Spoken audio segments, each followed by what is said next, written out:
Screen Team Media. One of the things that was really important to us was the way that these guys speak and being accurate to that. And they talk in a lot of acronyms and shorthand. And for us, it was, okay, maybe the audience might get lost at certain times with this, but they're going to still know what the situation is at hand. And we wanted to stay true to that. So the way these guys speak on comms and to each other and their shorthand is very authentic to how they really, operate with each other. And to that was more important than the audience understanding every word verbatim of what they're saying would distract from that. We really wanted to stay true to that.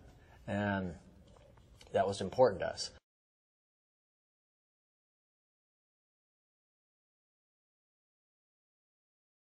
When the Canon 5D came out, that was the first time Mouse and I, we've always been trying to push that envelope of having this immersive experience.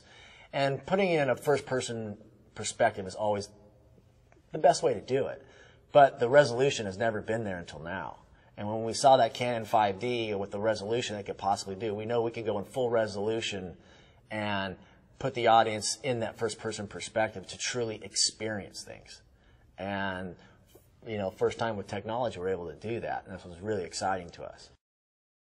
There's only 4 SSGN submarines in the world. And they are one of the highest valued assets of the Navy. And to get those assets in the movie was extremely complicated because they're always in theater. And when we got a chance to work with one of those assets, it was a very complicated piece of business because what they basically told you was they gave you a GPS coordinates in the middle of the ocean, and they said at a specific time, and you had a 4-hour window when they would come up to surface to do some personnel transfers that we were allowed to film with that asset. So we had an entire sequence that we had to shoot within 4 hours and somewhere in the middle of the ocean that we would have to orchestrate our whole crew to go meet that sub. One thing that we found fascinating with the SEAL community is they train how they operate, and that means using live bullets.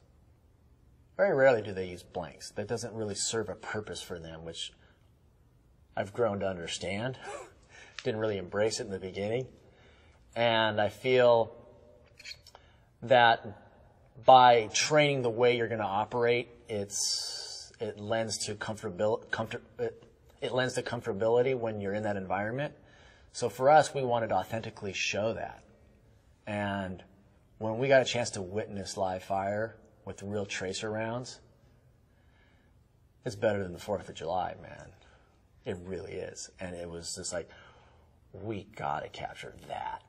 That's something Hollywood can't replicate. For me, this will be the damn few moments in my life that I got a chance to be around great men. And it was just once in a lifetime opportunity. I really appreciated it. And I really have a deep respect for these guys. They are the damn few.